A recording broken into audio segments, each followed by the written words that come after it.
Well, it's 2 for 2 for Red Bull and Max Verstappen, who continues to stamp his authority on the 2024 championship, taking the win, the Saudi Arabian Grand Prix. And despite the drama happening within the team, the Red Bull machine continues to power on with their second 1-2 of the season.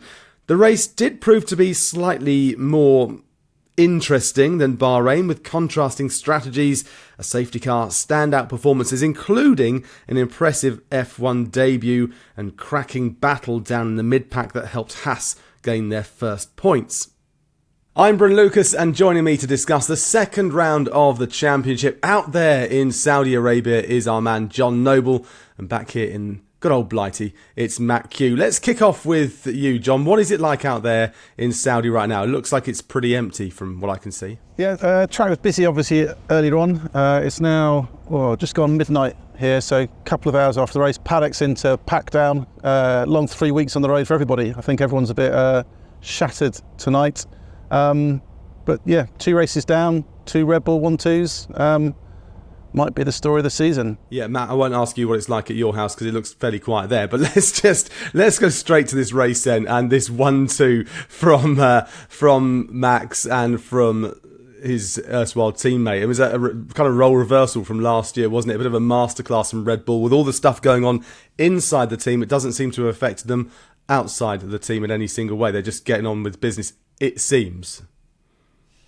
Yeah, I suppose if sort of bigger picture, if you want a spectacular season, then sort of this torpedo that's gone into the side of Red Bull with all the allegations and the pledging allegiances between the Verstappens and Marcos, maybe that was a way to destabilise the team. But just as, you can't employ a new engineer and expect an immediate upgrade, there's a period of lag. I suppose there's a period of lag for any instability. So Red Bull are going to keep running away with it at the minute.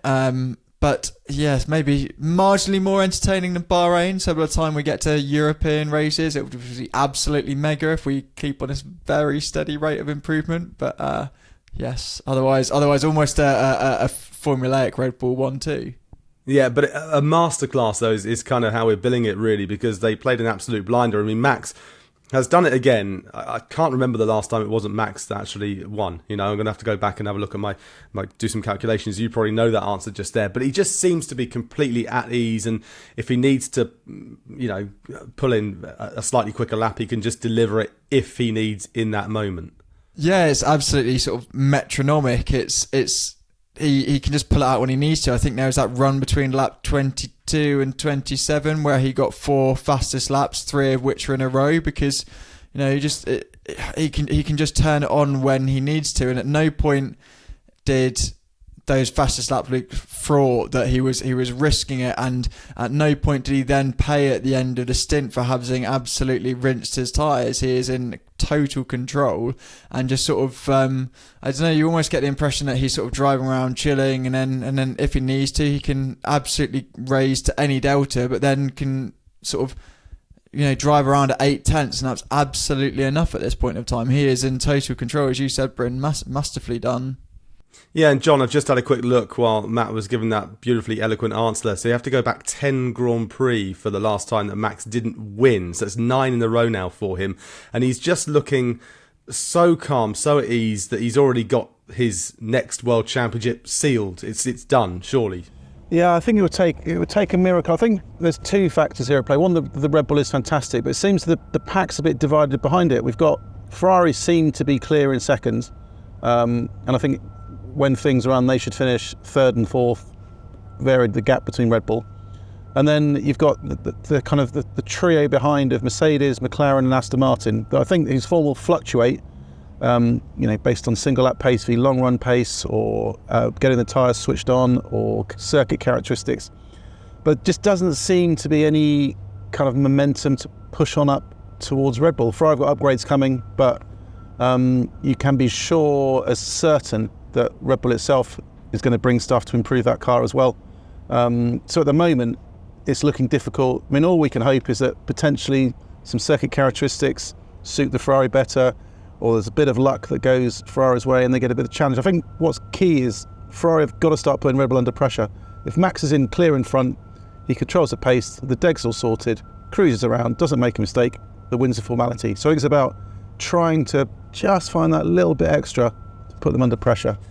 And so what about his teammate then, John? Because Sergio won in Saudi Arabia last year. He would really have hoped to have got a victory here this year round, just to maybe quieten a few of the voices down. But, you know, another race, another second place. He's turning out to be the perfect wingman and the right person that Red Bull are going to want to have, because he's not rocking the boat, it seems. If he can qualify on the front row, if he can put Max under a bit of pressure and get some clean air, then I think, you know, he could potentially run him closer, not necessarily overhaul him. But I think 2 races now, in Bahrain he was stuck in the pack, and here he slid back, not helped by the early safety car and the pit stop and not firing the tyres up. So I think key for him is qualifying, extracting that supreme pace from these tyres on a single lap, which is not mastered as well as Verstappen yet. So I think that's our only hope of getting a battle at the front, is amazingly Red Bull doing a better job in qualifying and locking out the front row. Yeah, which is an ominous sign. But Matt, if we look at the team that finished just behind, that's Ferrari. Only one driver really that was going to really challenge, I think, in Saudi Arabia, and that was Charles Leclerc, who had a pretty safe race. There was no real drama for him, and he showed what he could do. You know, coming home in third, that's a decent result for him. And Ferrari seem to be cementing themselves as the second best team of 2024. Yeah, definitely. There's, you know, almost an element of consistency, which you couldn't say for Ferrari last year, and you also can't really say so far of the teams behind them. That Aston, Mercedes, McLaren gaggle looks like it's ready to sort of to and fro every race. But I think Leclerc will absolutely take that as a smooth race. You know, there's no 100-degree offset in brake temperatures as he had in Bahrain, where he was struggling to keep it on the island. I think sort of wider, I felt like we were robbed of something. Okay, Oliver Bearman, the narrative around him, which we'll get onto, was a key talking point of that race, a fantastic story.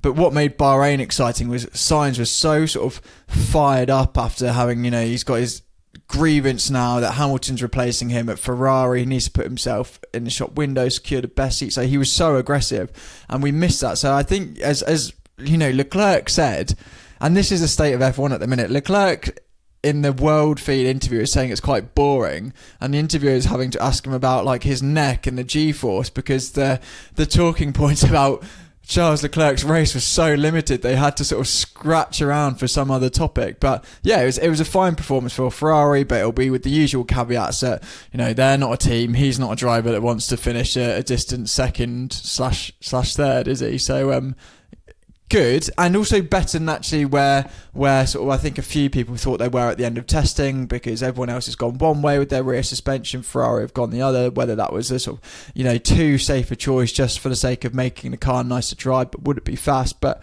that is obviously paying off, but not paying off handsomely, because they're still second fastest team. Well, let's just quickly talk about his teammate then, because you've mentioned Oliver Bearman a little bit. Now, Sir Jackie Stewart, before he was a Sir, when he made his debut in South Africa in 1965, he started 11th on the grid. He went on to finish 6th. So Oliver Bearman, not quite as good as Jackie Stewart. Is that what we're saying? No, jokes aside, John, over there in Saudi Arabia, it was a fantastic performance from Oliver Bearman. Incredible, the fact that he only got in the car, only knew a couple of hours before FP3. He had very little time to prepare in the way he would like. What is a consensus of opinion out there in Saudi about how he's done? You know, other drivers, what are they saying about him? Sensational, I think, is the pretty brief summary of what everyone's saying. It was a brilliant performance. As Fred Vasseur said tonight, you know, this wasn't a case of rocking up at Barcelona, that a track you've done thousands and thousands of miles of testing on, and you get 2 days of practice and into qualifying the race. It's the Jeddah street circuit, fastest street circuit we've got. Tricky conditions, easy to make a mistake. He came in late. I think as he walked the track on Friday morning, didn't know he was going to be racing for Ferrari, and was faultless. You know, qualifying, he didn't get through to Q3. I think his first run was aborted by the red flag, so he lost that in Q2.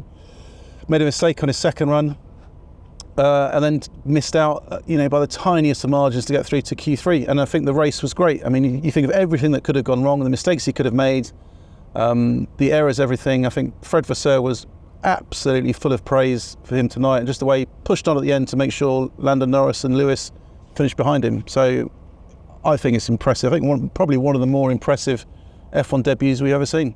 Yeah, was it the youngest Brit to ever start a Formula One Grand Prix, the third youngest person to ever start a Formula One Grand Prix, and he started off that race and he was going toe to toe. He didn't look like he was holding back in any way. He wanted to get out there straight away, and he could have ended up, in a wall. He could have made a big mistake, but he didn't. And I think that's something that has impressed just from watching through the screens. I don't know what you think there, Matt, from your opinion watching on. Yeah, stunning. Like, it's a really unforgiving set of circumstances and an unforgiving track, high downforce. I think we saw that sort of when he jumped in the car. It looked like Ferrari immediately bolted him on like a really understeery setup so he could get his iron a bit safer, and then with his run plan as well. And then so to accelerate through the weekend and fare how he did was really impressive. I mean, that move on Tsunoda into turn one, the sort of dummy, the switching left, diving down the inside, was sublime of any driver, let alone of a guy, a rookie. And I think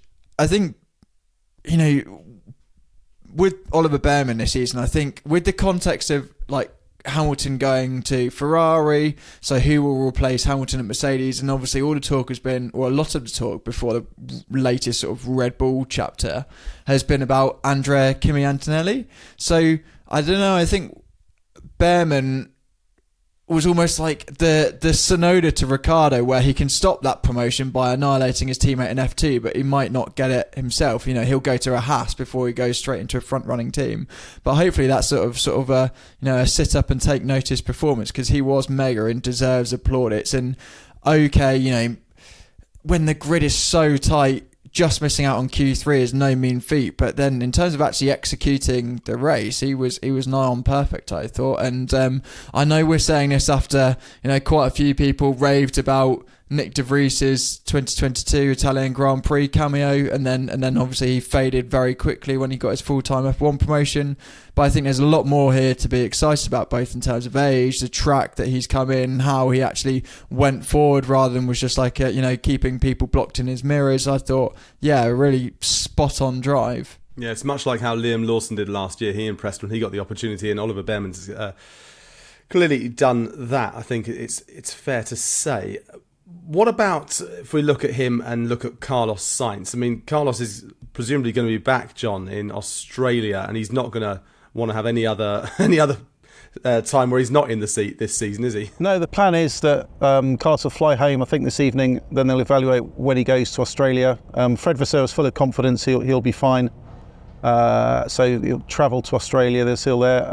Bearman will be in Melbourne from the 2 weekend, so he'll act as the reserve there if needs be. But I don't think he'd be too upset to be back in Formula 2. I mean, I'd be quite intrigued to know how annoyed he was at having got his pole position for the F2 race and then getting pulled out and withdrawn from it, because he's also got a championship to fight for. Yeah, I mean, that's also interesting, isn't it? There is always a yin and a yang going on here. There's ups and downs for poor Oliver Bearman, but I think, as we say, he's come out of this one. He's impressed a lot of people. Now, somebody who could have done with a decent race is Lance Stroll, and well, he clipped the wall on the left-hand side, and that shunted him straight off on the other side there. Matt, it wasn't a great time for him.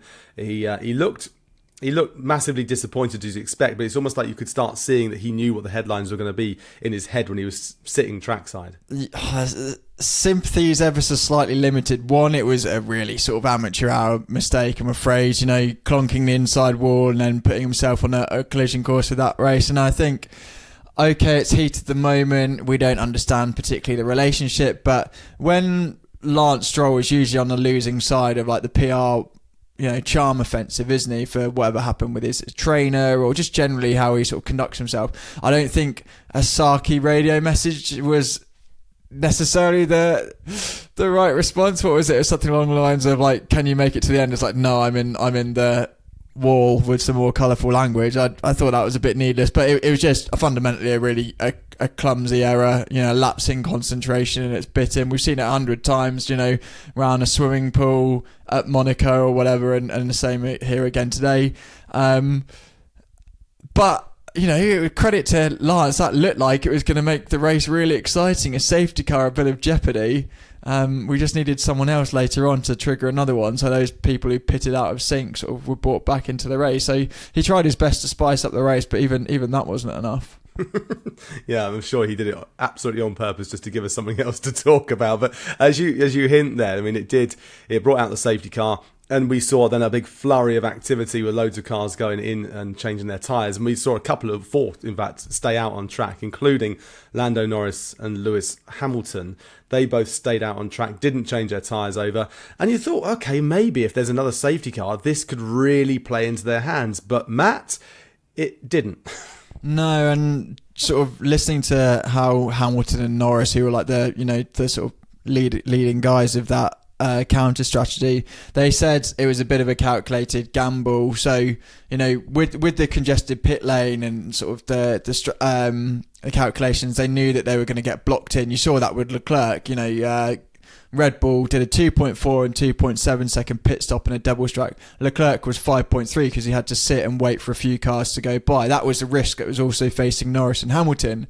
So they stayed out, and then I think, particularly according to Hamilton, they were basically banking on another virtual safety car, another full safety car to sort of offset it and bring them back into the race. But as we know, that didn't happen. So they were sort of left victim of running longer on those tyres. And although they showed good pace to come back through, we're sort of well aware coming into this race, it's not a track where it's an abundance of overtaking, and it was just sort of too little too late there, fell victim of it. But I suppose it gave us something to watch and hope might unfold in a spectacular way. But yeah, they're just short of someone else dropping it in a wall or another, I know, plastic bag blowing onto the track away from it working. But John, they strapped on the softs, both Mercedes and McLaren, with Lewis Hamilton and with Lando Norris respectively, and they didn't seem to get a huge advantage by being on the softs with other people on quite old hard tyres there. So let's just focus on Mercedes for a minute. I mean, George Russell has finished ahead of Hamilton in both these races and seems to have got a handle of the car a little bit better. But what's going on at Mercedes? I mean, what's the pit? What's the hole they keep falling into? I think they've got something fundamentally they don't understand happening with the car. We spoke to Toto Wolff tonight because it was obvious this weekend that they're losing almost all their time in high speed. The car's pretty much a match for its closest rivals in medium and low speed. Not so much, but in high speed corners, Toto Wolff basically explained that the figures it's getting from the CFD and wind tunnel in terms of the downforce being produced isn't matching itself in real life. They don't quite understand what the phenomenon is. It's not purely down to the bouncing problem, because they've got bouncing, but I think a lot of other teams have got bouncing. So I think there's going to be some big head scratching Brackley this week just to try to understand what's happening. They think there are strengths to this car. They think they have made progress, but all that progress is being wiped away by this high speed problem. So something probably deep fundamental related to kind of aero platform and ride heights and how the diffuser's reacting and how the car rests on its suspension as it hits those high speeds. So a lot of work to do, I think, before they can feel they can move forward. Because I think they're not in a position to challenge Red Bull. They're behind Ferrari, and they're not even really at the front of that kind of trio of teams, bringing up kind of being the third fastest overall. What's the mood like, though? I mean, you're out there, you get to see the body language of the drivers, you see the body language of the team principal and all the people inside the garage as well, because this is a team that shouldn't be where they currently are, but they've been where they currently are for what seems like an age now, and they're not seeming to be getting anything sorted. Yeah, Toto Wolff was asked tonight why he seemed so calm, that this is a team that was so used to success, and they've been through the mill the last 2 years, and deep emotions when they've redone concepts. So it seems calm this year. He was asked about it, made a joke about the Valium dose has gone up this year, which is keeping him much calmer. But I think in reality, they know the situation they're in. They've got some confidence in terms of where they feel the progress has been made.